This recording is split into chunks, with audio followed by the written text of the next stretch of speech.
Pozdrav svima. Još jedna epizoda podcasta Tačka ključanja, a moja gošća večeras je bila Jelena Marković. Jelena je psihoterapeutkinja i kreator jedne od jako praćenih stranica na Instagramu, Smart Change, koju koristi da komunicira jako važne poruke o mentalnom zdravlju. Pričali smo o liderstvu, šta čini kvalitetnog lidera i kako to mi vidimo u crnogorskom društvu kvalitetnog lidera. Pričali smo o psihološkom stanju balkanskog muškarca i generalno mentalnom zdravlju. Uživajte.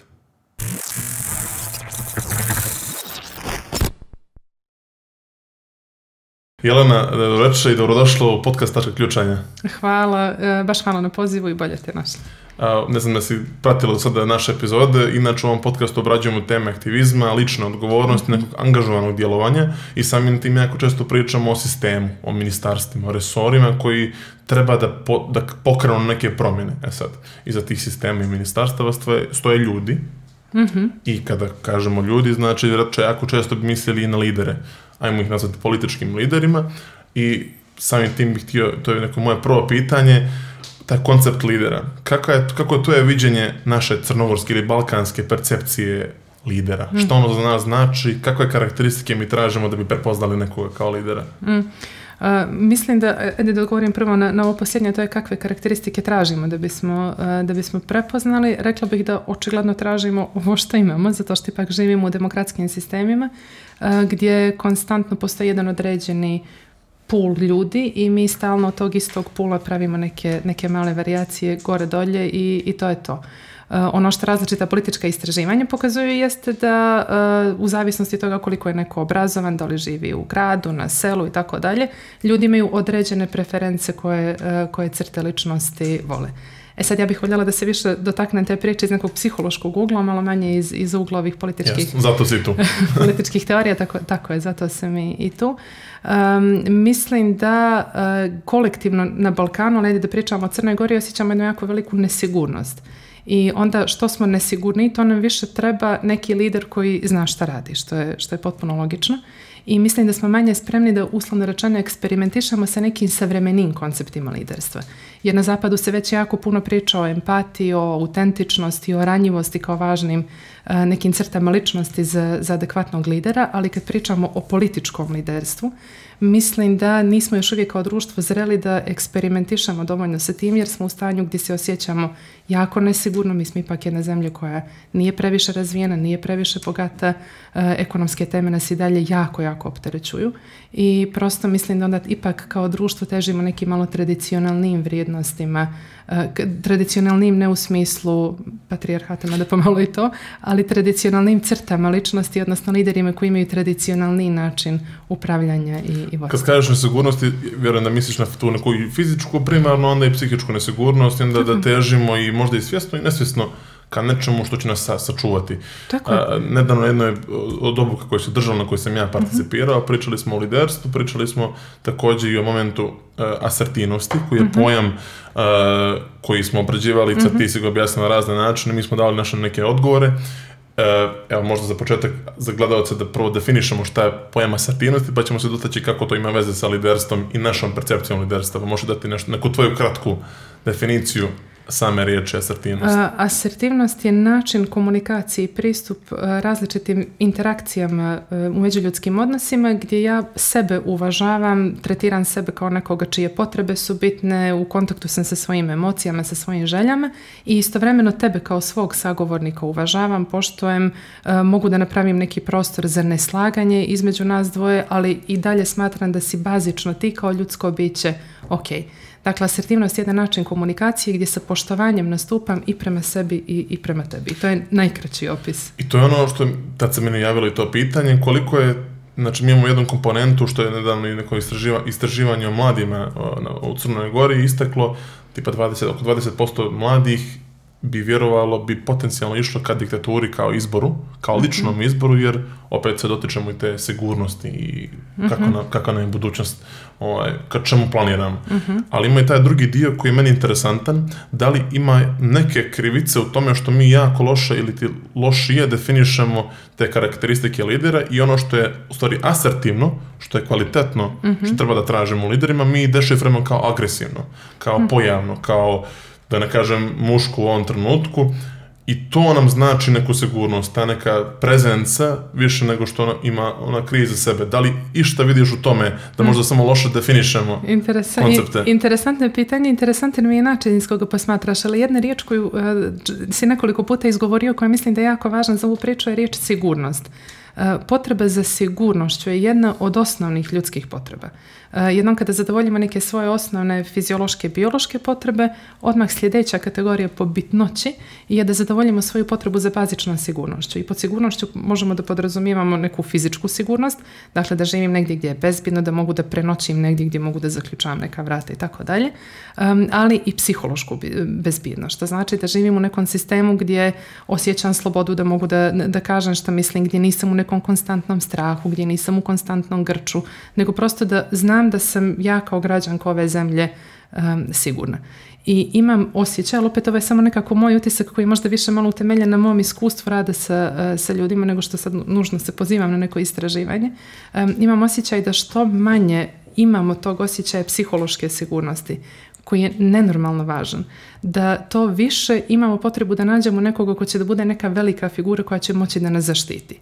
I mislim da, nažalost, jako često, ne samo u crnogorskom političkom narativu, nego i u političkom narativu generalno, su lideri toga svjesni i zloupotrebljavaju i da se jako puno nekih podjela i konflikata pravi koji su suštinski jako vještački. Da se kreira taj neki stres koji te dovodi u nesigurnost, zbog čega biraš ljude koji ti kreiraju stres. Tako je. Otprilike da, kao da je to onda neki lup u koji kolektivno kao društvo upadnemo. Da li kontru tome možemo nekako da kreiramo tako što ne možemo sami sebi kreirati kompletnu sigurnost u sistemu kakav jeste, a da li možemo da pokušamo da se borimo, da li treba da se borimo protiv sebe, da tražimo stvari koje jesu možda stvari koje čine kvalitetnog lidera, tipa neko ko je stvarno asertivan, ali ne agresivan, znači uvažava druge, ali poštuje i sebe i to radi u nekom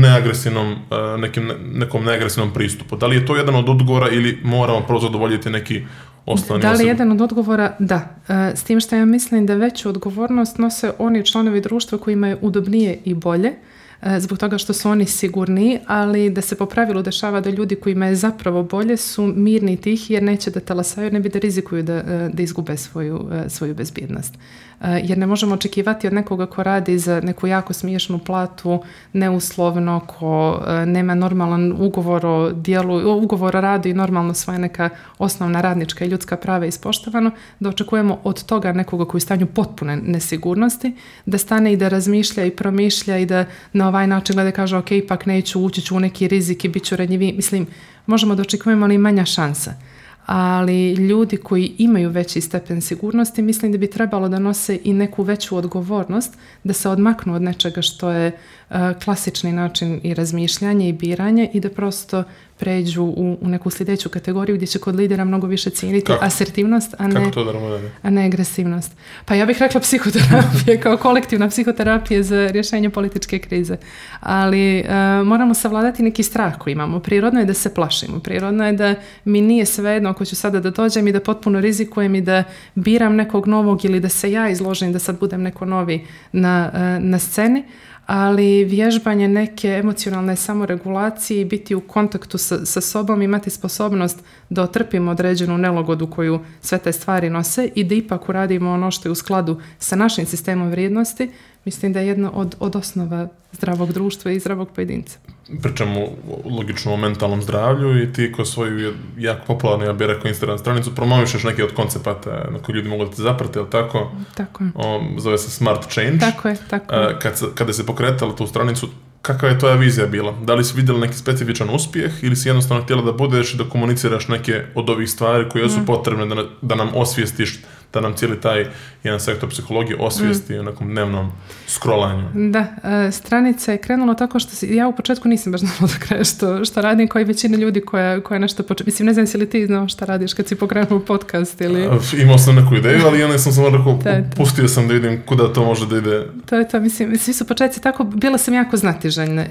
S tim što u početku nisam baš puštala sebi do kraja da budem autentičan, nego tad su bili jako popularni kao da zakačiš fotografiju, ne znam, nekog jako lipog pejzaža, nekako jezero u Švajcarskoj i slično, i da onda preko toga stoji neki divni citat koji prelijepe fraze koje ništa ne znači, kao svakog dana u svakom pogledu i slično. I to stvarno nije davalo nikakvog rezultata i u jednom trenutku kad sam ja rješila da savladam svoj strah I kad sam rekla ok, da neko vidi moju neku nesavršenost, ok, da neko vidi da ja sad nešto ilustrujem, a da zapravo ne znam da ilustrujem, ok, da izađem i da malo više kažem šta ja mislim, a ne ono što svi drugi pričaju. Bilo mi jako strah, da se razumijemo, ali to je zapravo bio trenutak kada se nešto pokrenulo. To je bio trenutak kada su ljudi htjeli da čuju šta je to što ja imam da kažem. Tako da mislim da je stranica posljedica nekog mog ličnog rada na sebi, a onda kad sam shvatila koliko je to moćno bilo za mene, zapravo sam željela da kroz stranicu normalizujemo ljudsko iskustvo. Da kao kažemo, ok, mi smo svi jako nesavršeni, jako uplašeni, imamo te iste osnovne potrebe i ajmo da vidimo sad što sa tim. Svijet nije savršeno mjesto i nekako ajmo da damo prostor za haotičnost. Malo.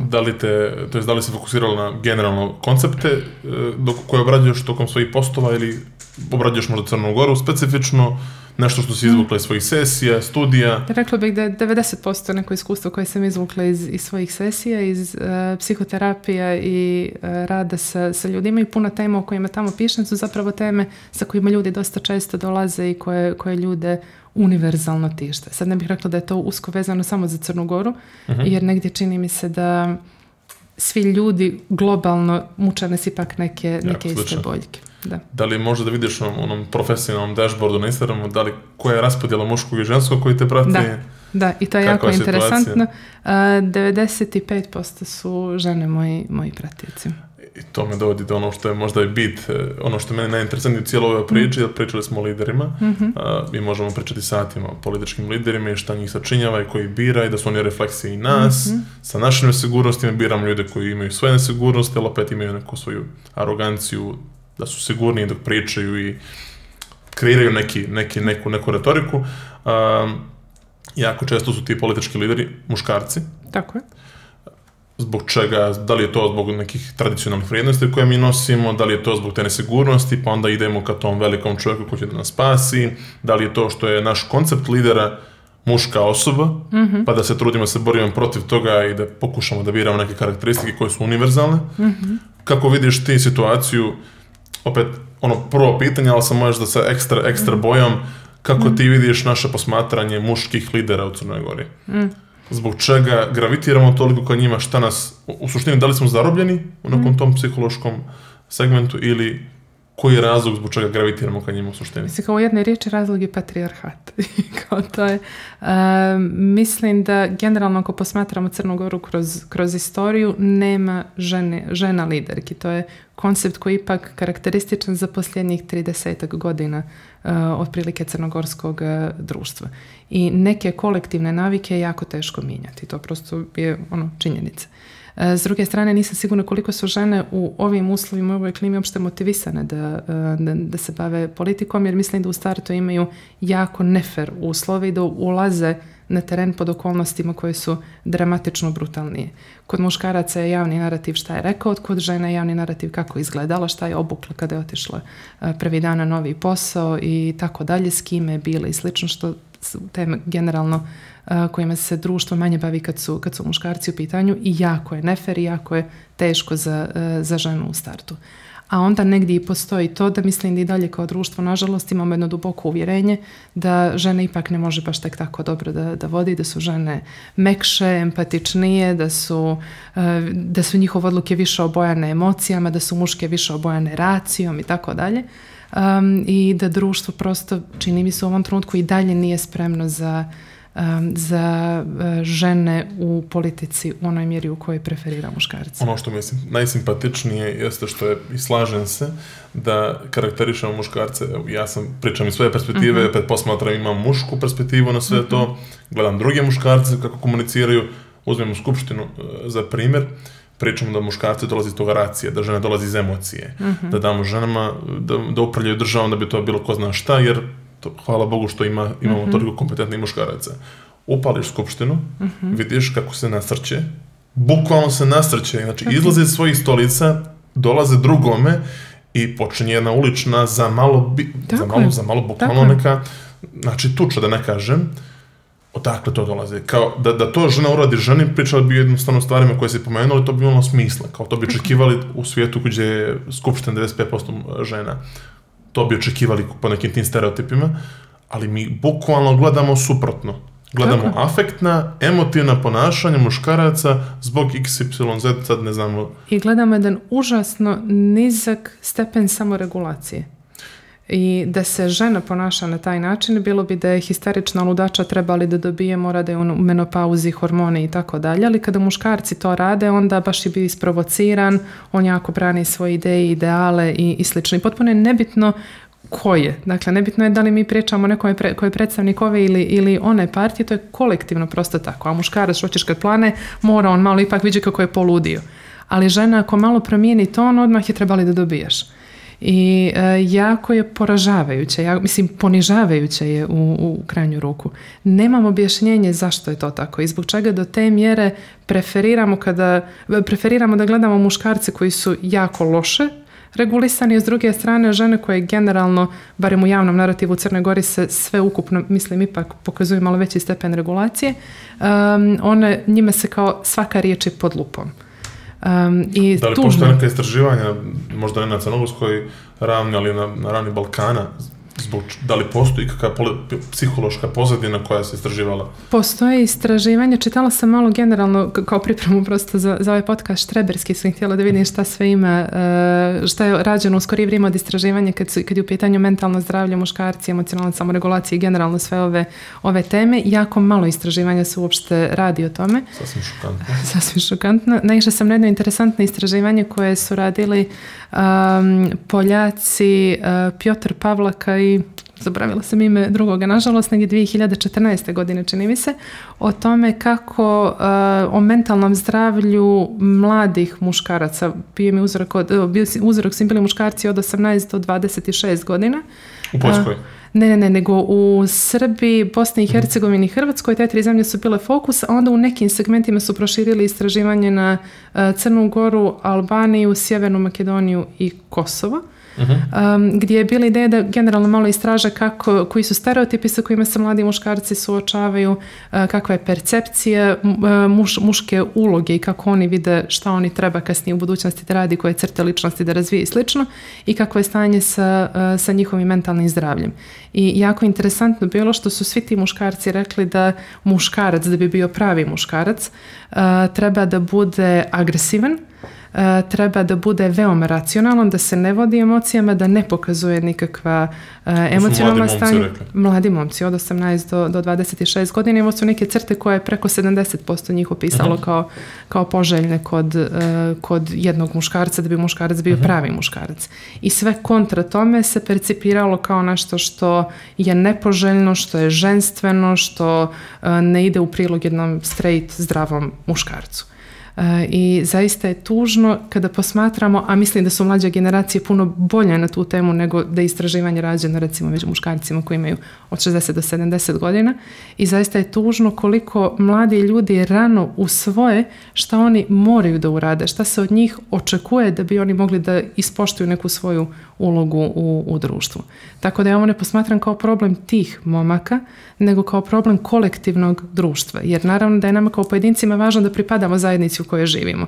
I kako ću ja pripadati ako nisam kao muškarac agresivan, ako pokazujem emocije, ako se rasplačem, ako nisam uvijek samoracionalan i to je to. Eto, gledam sa strane, znači mi koji smo opet muškarci na ovom području, recimo Balkansku, koji je bio koridor istorijski i prošao preko nas i pored nas nemjerljivi broj vojski i carstava, i sada ubrzava malo vrijeme, dolazimo u situaciji gdje mladi momci dalje daju takve odgovore. Znači, ostali smo u nekom ratnom mindsetu, u nekoj ratnoj psihologiji, jer ta agresivna osoba će vjerojatno da se izbori za sebe i poraziti onoga drugoga. Međutim, mi smo u 21. vijeku.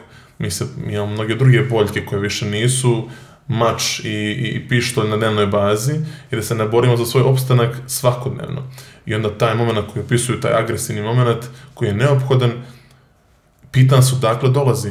Zbog čega je dalje tu, i da li su tu, jer ja dolazim iz perspektive, ne krivim nikoga, da znaju bolje, radili bi bolje. I stvarno to mislim iz dubine duše, da znaju bolje, radili bi bolje, ali zbog čega ne znaju bolje?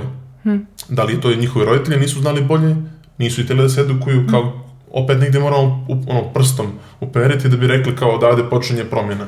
Gdje vidiš ti taj moment krivice, ne moramo nazvati krivicom, ali problema. Odgovornosti. Srži problema, da. Ja bih samo ovo da kažem, nemoj podcjenjivati koliko snažan utjecaj na mentalno zdravlje generalno, a muškaraca naročito je imao period rata u Jugoslaviji, naročito u Bosni i Hercegovini s početka 90. godina. Iz ugla nekoga ko je rođen 90. godine, taj rat za mene nema toliku težinu, jer sam ipak rođena u Crnoj Gori, nekako bila sam ušuškana, zaštićena i ne sjećam se suštinski tih stvari. Ali puno ljudi se sjeća i generacije naših očeva, jako puno ljudi je bilo aktivno involvirano zato što su htjeli ili su morali ili iz ovih ili onih okolnosti u koje uopšte neću da ulazim. I traume koje to ostavi na ljudsko iskustvo i način kako ljudi vaspitavaju svoju djecu iz ugla te traume su neobično snažni.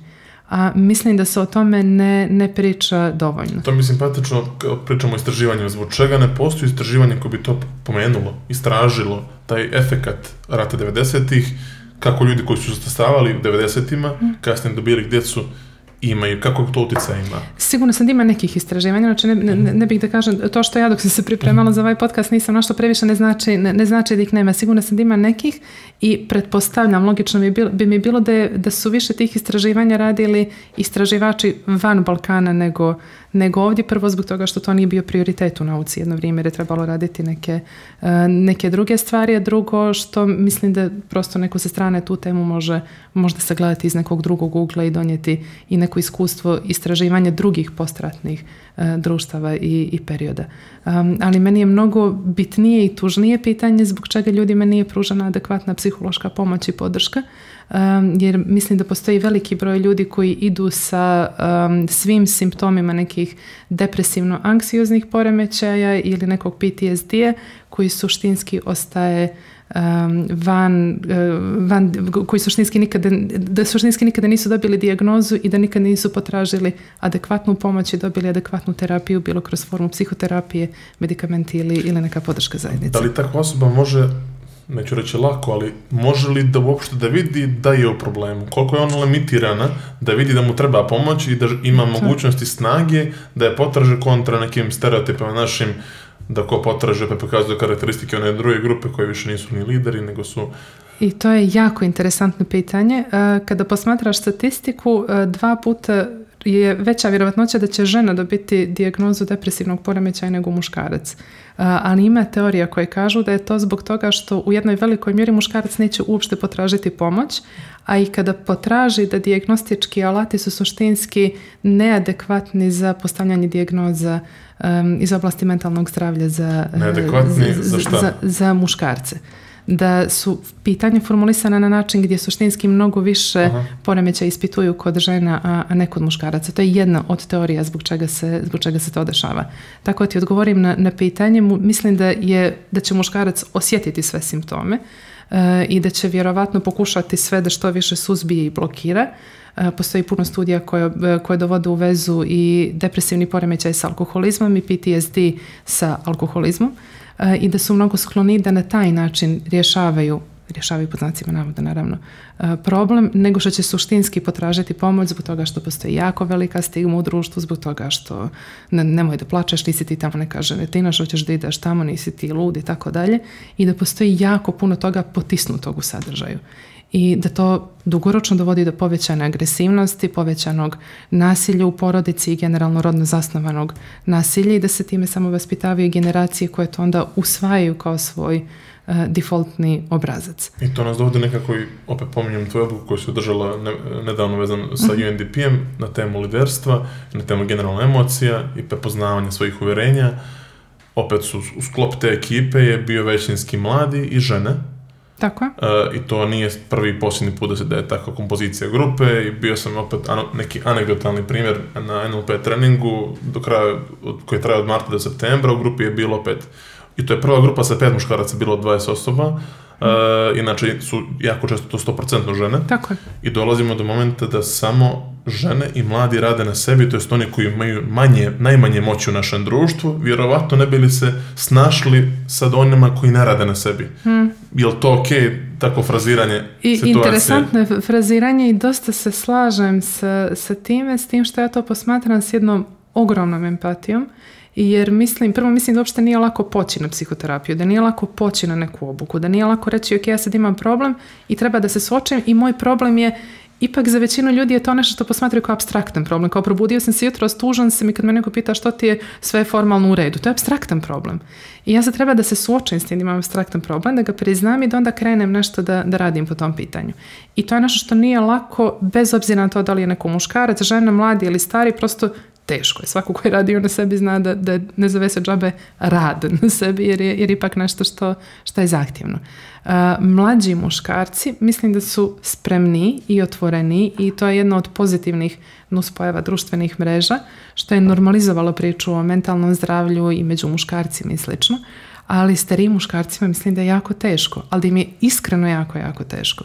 I prema tome gajim mnogo više empatije nego osuđivanje, iako suštinski mislim da mi kao pojedinci imamo odgovornost i da ta odgovornost znači da ja treba da prepoznam šta nije ok u mom ponašanju, djelovanju i da uradim sve što mogu da zaštitim i sebe i drugoga od svojih autodestruktivnosti, ali mislim da puno njih ne prepoznaju do koje mjere doprinose različitim problemima. Ono što ste rekli prije za jednu od teorija je da muškarci ne vide, to je da ne vide da je test koji u suštini na kraju identifikuje depresiju ili anksioznost ili neko od poremećaja, trenutnih, hroničnih i akutnih, je do samoga testa. Da je ugraviran u test, to jest prepoznavanje ili ti neprepoznavanje ili ti većinsko prepoznavanje takvih ponašanja kod ženskih osoba. I isto tako ja vidim i današnje mentalno zdravlje, pristup mentalnom zdravlju i marketing psihoterapije i psihologije kao cjelokupne sfere i psihološke pomoći, da je sami taj marketing i predstavljanje nje napravljen na način da je mnogo interesantniji, kako ja vidim iz moje perspektive, ženskoj osobi, da je pravljen za nju i da se jako često zbog toga tako i te grupe nalaze u toj kompoziciji gdje su većinski žene. Ono što ja opet kažem, da gdje su muški lideri koji imaju već percepciju nekoga snažnog, neću reći arogantnog, ali jaku personalite koji će da izađe i kaže ja idem na psihoterapiju, ja imam to i to. Nešto što je možda prijemčivije, nažalost, marketing i idealno bi radio na sve isto, ali opet postoje razlike, pogotovo u jako tradicionalnom društvu kao što je crnogorsko, kako možemo da prilagodimo taj marketing, ali svjesnost potrebe za pomoći, da bi ga onaj koji vjeruje da ima problem čak, svjestan i vjeruje, rekao ovo je meni okej. Ovo meni nije previše nešto što će mi ugroziti moj status u društvu, ja idem da ga tražim. Nekako kao da treba da rebrendiramo muškost u ličnu odgovornost, a ne arogantnu, agresivnu neku pristupačnost ili prilazak drugima. Da li ima nešto u tome da moramo da nekako modelujemo na način na koji prilazimo muškarcima? Ima, samo bih još ovo da ti kažem što također mislim da je interesantno. Cijela ova priča se ne tiče samo simptoma kada je u pitanju mentalno zdravlje, već je fizičko zdravlje. Ti kada pogledaš očekivani životni vijek muškarca u Crnoj Gori je 70-71 godinu otprilike, u zapadnoj Europi je to 80 i nešto. I jednim dijelom ok, medicinska njega je na malo boljem nivou, kvalitet generalno, kultura bavljenja sportom, kvalitet vazduha, kvalitet hrane, sve to stoji, ali u jednoj velikoj mjeri muškarci su skloni da ignorišu simptome tačke, bez obzira na to da li pričamo o simptomima koji se tiču mentalnog ili fizičkog zdravlja. Tako da mislim da za početak treba normalizovati to da te nešto boli, bilo fizički, bilo u mentalno-psihološkom smislu, da nisi ok i da imaš pravo da ne budeš ok. I mijenjati svijest na taj način u društvu je užasno teško i mukotrpno. Mislim, to nije nešto kao možda da se napravi sad jedno, nešto 3-4 sad i to je to. Negdje u zemljama regiona, u Hrvatskoj, u Srbiji slično su se nekoliko puta javljali muškarci koji su poznate ličnosti, glumci, pjevači i tako dalje, koji su pričali o problemima sa mentalnim zdravljem koje su imali i pričali su kako su potražili pomoć i koliko im je to pomoglo i mislim da je to sjajno. Mislim da je fenomenalno i da tih primjera treba biti više, ali opet sa druge strane nije fair da očekujemo od nekoga ko prolazi kroz neki svoj proces da sad treba da bude odgovornost na njemu da nosi teret cijeloga muškog roda i da treba nešto da ne, apsolutno, ali da li samo nekako drugačije predstaviti tu potrebu za pomoći, kao predstaviti tu kontrolu sebe, da vidiš, da pitaš sebe da li si okej. Da li ima razlike u načinu predstavljanja te ideje? Ja mislim da bi interesantan pristup bila neka edukacija, da puno muškaraca ima simptome za koje uopšte nisu svjesni da su simptomi nečega. Pripisuje ih stresu ili ima takav mi je karakter, zato i moje taci isto tako lako plane, pa eto ja sam na tatu, to je nam u genima i slično. Da bi možda bilo interesantno raditi samo na nivou edukacije. Ovo su neke stvari koje su potpuno ok, a ovo su neke stvari koje mogu potpadati pod neku patologiju. I ukoliko imaš to i to, možda bi bilo ok vidjeti dalje nešto sa tim. Ali jako empatično, bez imalo osuđivanja, na jedan jako topo i podržavajući način. Nažalost, većina ljudi koji se bave mentalnim zdravljem su ipak žena, ne muškarci. Kad sam ja završavala psihologiju, bilo je, reklo bih, 98% su bile cure, a 2% su bili momci. I opet vjerovatno i narativi koje mi kreiramo na društvenim mrežama dolaze iz naših uglova. Ja radim one male ilustracije na svojoj Instagram stranici i uvijek ilustrujem one male djevojčice. I to je nekako prosto tako krenulo od starta i ostalo. I možda stvarno poslije ovoga podcasta napravim i 2-3 ilustracije sa nekim muškim figurama, kao ko zna. Ali i ovo je baš interesantno zbog toga što o tome nisam razmišljala na taj način. Ali sigurno i mi nesvjesno kreiramo sadržaj koji je nama prosto negdje bliže. Što ima smisla, apsolutno. I ja zato kažem i ja često, kad pričam o ovoj temi, bih volio da postoji kao neki vojni rok koji je napravljen za stvari mentalno zdravlje. Kao da ga marketiraš kao vojni rok, a u stvari radiš stvari koje su briga o sebi. Tako je. Ali na neki, nazovemo ga i muški način, ako treba da ga nazovemo, da prilagođeno mladim muškarcima, da opet nekako ih vratimo van vremena koji nisu više 90. Vrijeme da se rekalibrišemo sa nekim novim vrijednostima, kao možda je to neki, input za ministarstvo mladih i sporta da vrate vojni rok, ali da ga malo rebrandiraju. A onda mislim da ono što je bilo super je što su mehanizmi koje države zaista mogu da naprave ukoliko će neko obavljati određene poslove, da prosto mora proći psihološko testiranje.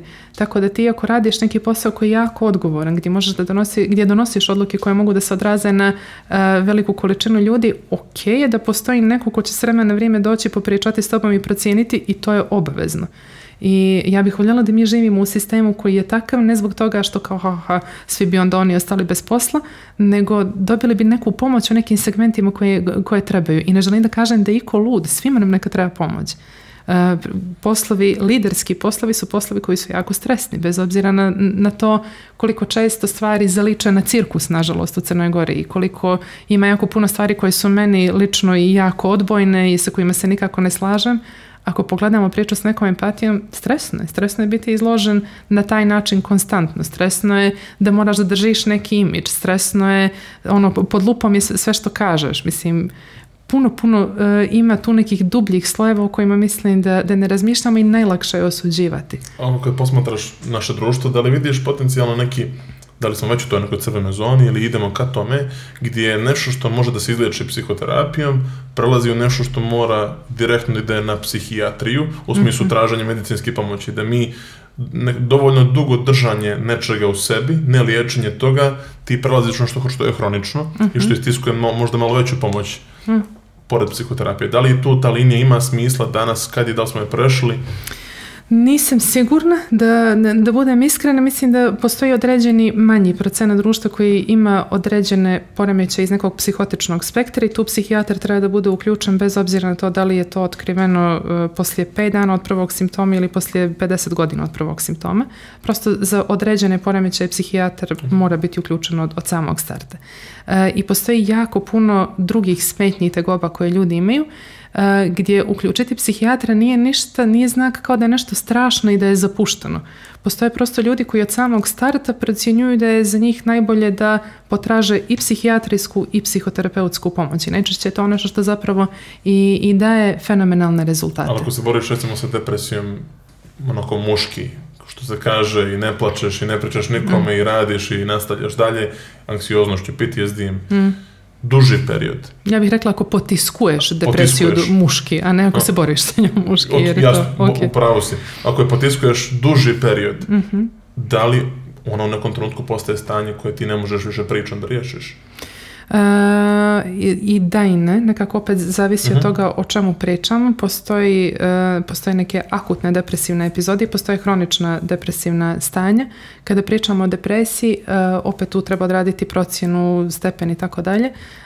bez obzira na to koliko dugo traje, u nekim situacijama je jako korisno uključiti psihijatra od samog starta, u nekim situacijama sama psihoterapija može da bude dovoljna. Tako da mislim da je više taj faktor vremena problematičan u smislu koliko dugo nekoga nešto boli i koliko dugo zanemaruje ostale aspekte svog života zbog primarnog problema koji ima. Jer je dosta vjerovatno da ukoliko je neko depresivan, da će izbjegavati socijalne kontakte, da će imati problema sa snom, izbjegavanje socijalnih kontakata produbljuje depresivno stanje, nekako ljudi onda jako lako zapadnu u začarani krug. I onda to suštinski bude problematičnije kod stanja koje tako jako dugo traju, a da su ostala netretirana.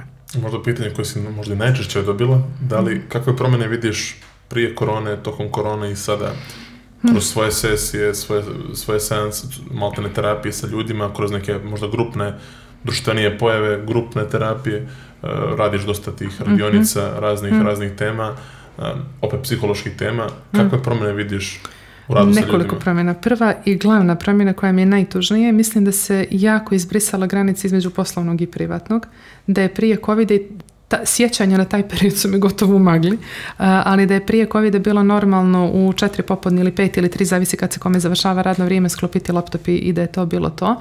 Da tokom COVID-a su ljudi bili u velikom strahu da će izgubiti poslove i radili su 10 uveče, 11 uveče, 12 da i pokazali da su važni, da su bitni ili su bili anksiozni, to mi je bio mehanizam izbjegavanja kako god. I da je nekako ta kultura nastavila da funkcioniše i nakon što se sve vratilo u normalu. Ja to doživljavam kao da je bila neka mala pobjeda korporacije nad običnim čovjekom i uopšte nisam zadovoljna. Zbog toga mislim se jako loše odražava na mentalno zdravlje. S druge strane, COVID je jako ubrzao jedan trend, a to je da je tema mentalnog zdravlja postala popularna. U isto vrijeme. Tako je. Kada se sve to dešava sa radom od kuće, nemanjem granica. Tako je, ali je postalo puno normalnije reći ja idem na psihoterapiju, ja pričam, zbog toga što ljudi kao da su kolektivno dobili neku dozvolu, sad je okej da nisi okej, jer sad niko nije okej.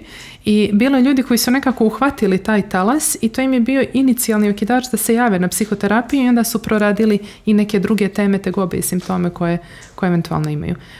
Mislim da je priča o mentalnom zdravlju se baš dramatično popularizovala zahvaljujući COVID-u i to mislim da je jedna super stvar koja se desila i također mislim da je promijenio dinamiku odnosa i to kako ljudi funkcioniše, da je nešto što je inače imalo trend da prelazi u digitalni svijet i još više otišlo u digitalni svijet i kao da su ljudi generalno sve slabiji u tim nekim spontanim socijalnim vještinama. Znači, prošli smo koronu, vlada fizička i psihička nesigurnost, politički lideri nisu stari lideri. Kako osoba da se sačuva? Neću reći sačuva mentalno zdravlje, jer ne treba samo čuvati kakav je život prođe u čuvanju, kako da prosperira, kako da nađe neki svoj krug. Šta ti savjetuješ ljudima? Ja ne bih rekla da je sve tako strašno i da je sve tako mračno. Prošli smo COVID, ali prošli smo ga i nekako preživjeli smo i stvari koje da mi je neko pričao 2015. Znaš za 5 godina od sad ćeš proći to i to, ja baš ne bih vjerovala i baš bih mislila kao nema šanse da ću ja da izguram. Da mi neko kaže moraš kući u 8 da ja triknem i tako dalje. Ali na kraju smo ga prošli i mislim da smo jako puno mogli da naučimo o samim sebi i o relacijama sa drugim ljudima i slažem se nekako generalno mentalno stanje i crte ličnosti koje mi preferiramo kod lidera nije nešto što smatram da je idealno i što puno nekih drugih istraživanja pokazuju da u praksi možda i nije najfunkcionalnije, ali i dalje u društvu se dešavaju neke stvari koje su lijepe i koje su ok. I ovo nije sad moj pokušaj da sugarcoatujem situaciju koja je bezvezna, nego samo negdje mislim da treba pogledati, odzoomirati. Jako je lako fiksirati se na strahove, jako je lako fiksirati se na stvari koje ne funkcionišu. Mislim da je fair dati šansu tome da u kadar uđe i jedno i drugo i vidjeti kao jeste dešava se ovo i istovremeno se dešava ovo i onda to malo posmatrati sa strane. Nema univerzalnog savjeta. Ja mislim da glavna stvar koju možemo da radimo je da njegujemo jednu jako veliku znatiželju i empatiju s jedne strane, da ne trčimo da osuđujemo, da ne trčimo da razmišljamo ovakav, onaka i tako dalje, nego da pogledamo malo stvari s nekom empatijom, s nekim kontekstom, da stanemo i da kažemo ok, da vidimo kako smo došli u ovu situaciju da bismo umjeli možda lakše da iz nje izađemo I to je kao s jedne strane, a s druge strane ono što je jako važno je da njegujemo rezilijentnost, da njegujemo svoju sposobnost da... To je stvari otpornost nekako. Tako je, kao neki mali psihološki imunitet, kao neka žilavost. Da njegujem svoju sposobnost da mogu da otrpim neku nelagodu koja se dešava i da mogu da ostanem ok, iako mi neko dato iskustvo trenutno nije prijatno, jer imam povjerenje da će to donijeti nešto više za mene ili možda na kraju neće donijeti ništa više za mene, ali sam bila znatiželjna da rizikujem i da pokušam. Puno uspjeha suštinski zahtijeva to da otrpimo ogromnu količinu neudobnosti, ali ogromnu količinu neudobnosti. I što prije to prihvatimo i što prije prihvatimo da nam nije Bogom dano da budemo srećni, da nigdje ne piše da su i ostale emocije ok. Tako je, da su i sve ostale. Treba da se ispolje. Tako je. I da je potpuno ok da prolazim ogromne frustracije da bi došla do nečega što na kraju za mene će predstavljati sreću, nekako time povećavam šansu sebi da budem uspješan, da živim život kojim sam zaista zadovoljna. Ako samo težim tome da moram da budem srećna u svakom datom trenutku, postoji vrlo velika vjerojatnoća da ću izbjegavati stvari koje su za mene dobro, da jedem zdravo, da vježbam, da učim, da spremim neki ispit. Mislim, pričamo o stvarima koje su neugodne. Ali nažalost opet zdravlje je nekako i sport, neću reći bogatih, ali bogatijih. I hrana, i voće, i povrće, opet imamo sekciju za zdravo hrane i ostale sekcije. Tako ova sekcija puta 3, psihoterapija opet nešto što košta, što ne može svako da priušti, nažalost, što nemamo kvalitetne pedagoge po školama, roditelji se vjerojatno nose za svim tim teže jer rade po 2 posla često, rade oboje, više nemaš osobu koja stoji kući, koja je kući češće. Ono što je možda simpatičnije, nesimpatičnije, optimističnije jeste što danas muško i žensko nekako bolje koordiniraju to kod kuće, barem iz mog ugla, iz mog društva vidim da postoji ta fleksibilnost, što je fenomenalno. Opet bilo bi lijepo da se to malo proširi i da ta dinamika postane nešto, neka nova vrsta vrijednosti, pa nekome drugom da bude tradicija. Ali u svemu tome opet jako je teško egzistirati, jako je teško probiti si naći načina da opstaneš. Samim tim, ono što pitanje koje pitam na samom kraju jako često, da ti neko, to jest ne da ti neko ponudi, možda bi odbila, ali da te neko postavi u Ministarstvu zdravlja, da se baviš mentalnim zdravljem Crne Gore, šta bi bili neki možda prvi par stvari koje bi voljela specifično da se odrade, da ne ostane na nekom opširnom nivou, specifično šta bi ti htjela da uradiš, da misliš da bi imalo najviše uticaja, bili bi to bilo plate, bili to bilo bolji fakultet za psihologiju kod nas, kom pravcu bi se kretalo, ne bi li poboljšalo mentalno zdravlje Crne Gore? Krenulo bih od mentalnog zdravlja u predškolskim ustanovama i osnovnim školama.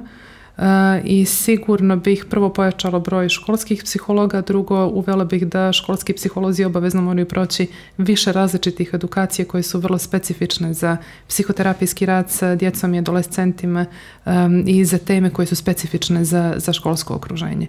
I nemam nikakvu sumnju, baš čvrsto vjerujem da ako hoćemo da napravimo neku promjenu da moramo krenuti od onih dijelova društva koji su još uvijek najplastičniji i najlakše se nekako daju oblikovati. Tako da to bi bio prvi korak, onda bih naravno imali nekakav čitav niz akcija koje su usmjerene i ka odraslim i ka nekoj većoj podršci generalno ljudima. Ka roditeljima nešto da li bi organizovalo? I ka roditeljima, apsolutno da, i više psiholoških savjetovališta koji nude usluge psihoterapije za građane besplatno, jer ljudi mogu da dobiju psihološku podršku u okviru doma zdravlja koja je, nažalost, ne zbog toga što tamo rade ljudi koji loše rade svoj posao, nego su pretrpani, prosto malo ih je, potražnja velika, termini su kratki, neki standardni termin u privatnoj praksi je između 50 i 60 minuta najčešće.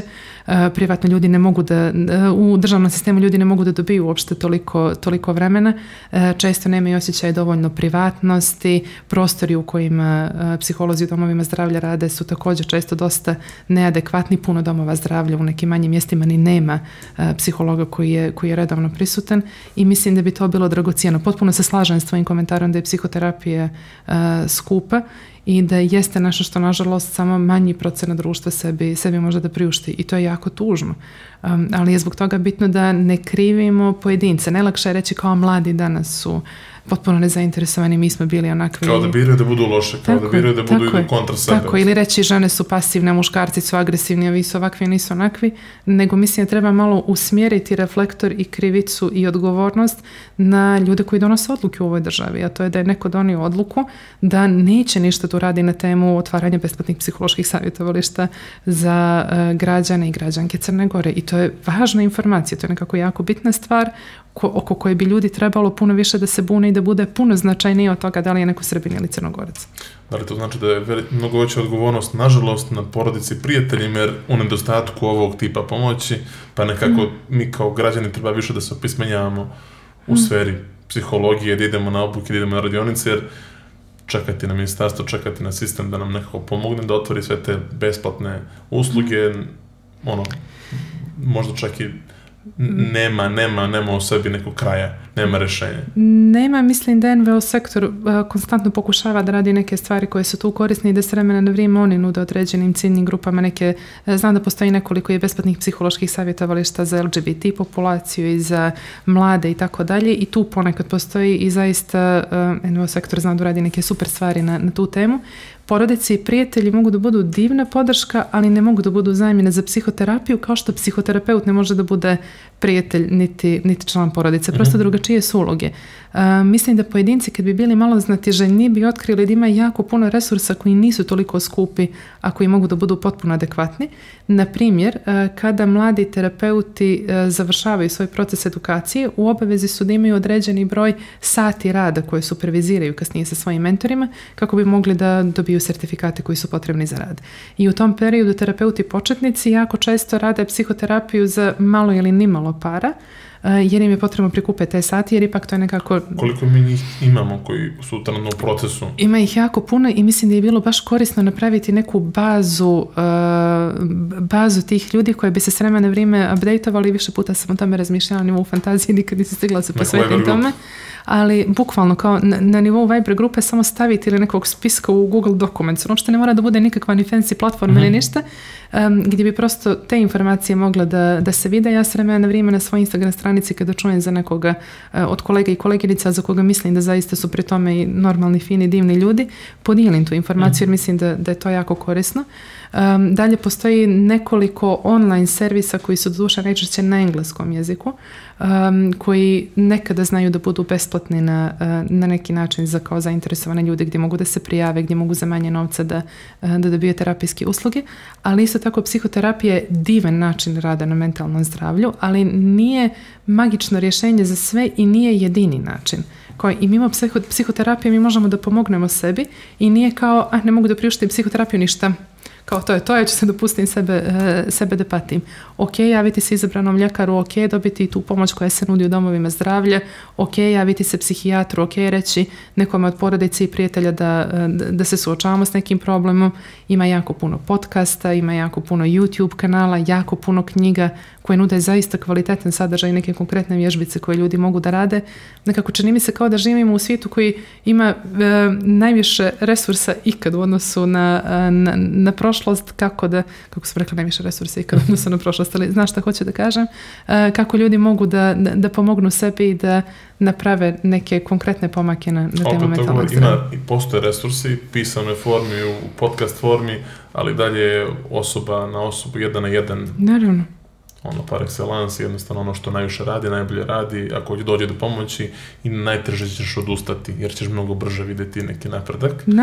Naravno, ali samo hoću kažem da to nije jedina stvar i da ako neko gleda ovaj podcast trenutno i suočava se sa nekom ili više tegoba, a nema mogućnosti da priušti psihoterapiju i da pođe privatno kod nekoga, da postoje i neke druge stvari koje su ok. Ne kažem da to i na koji način može da bude zamjena za psihoterapiju ili zamjena za psihijatrijsku pomoć. Ali nešto bolje od ništa. Absolutno. Ali je nešto bolje od ništa i puno ljudi nekako sami uspiju da moramo navijati sami za sebe. Ako se ja ne borim za sebe i koja ja nisam tako, ja ću da na sve načine nađem neko rješenje koje mi je potrebno, a mislim da je prosto cijela priča o mentalnom zdravlju više normalizovana za žene nego za muškarci i da su onda žene puno bolje o tome da otkriju ove neke druge alternativne resurse nego što su muškarci.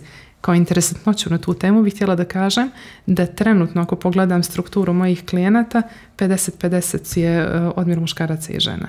I ovo se prvi put dešava, uvijek je do sad bilo, rekla bih, kao 80-20 i onda je taj trend polako krenuo da ide, s tim što su muškarci klijenti svi 35 godina i ispod, a žena ima i starih, što također govori o interesantnom trendu da mlađi muškarci ipak su postali zainteresovani i slobodni da istražuju. Bitno je da postoji taj trend, ja bih rekao, i opet na temu muškaraca, opet lične perspektive, ja to, ako moram neku flosku da stavim, volio bi da zamijenimo biceps sa ličnom odgovornošću i brigom o sebi, šta god ono značilo za mladu mušku osobu, i jednostavno da se krene od nečega. Ako nemaš mogućnosti, nažalost, da tražiš da možeš da platiš terapeuta, opet tu je dosta resursa i knjiga i podcasta i ima ljudi koji će posavjetovati, tako da jedan sektor stvarno ima i organizacije i individue koje se bave ovako, barem da te upute, ali da što prije nađeš mogućnost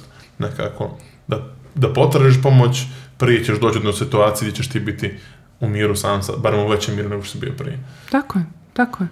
S tim, Jelena, hvala ti puno na izdvojenom vremenu i na gostovanju noćas. Mislim da smo izbacili dosta ideja. Iskreno se nadam da će pogledati veliki broj mladih ljudi prvenstveno, jer opet to generacija koja treba preuzme i da bude budućnost i Crne Gore, naravno i oni koji nisu sad u nekim mlađim godinama. Nadam se da ćemo pričati u istoj temi, možda i naredne godine, nekoj narednih sezona, ali sa nekom optimističnijom, možda više na o tom i možda i čak i statistikama i istraživanjima koja će neko da pokrene. Hvala tebi na pozivu i sad kad si krenuo da odjavljuješ, bila se kao ček, već je gotovo. Kao samo 5 minuta priča, još toliko toga da kažem. Ostalo da ne patram. Okay. Tako da nadam se ja stvarno da ćemo se družiti opet i jako mi je bilo ugodno u razgovoru sa tobom večeras i nekako baš si na interesantan način spojio stvari, tako da hvala ti.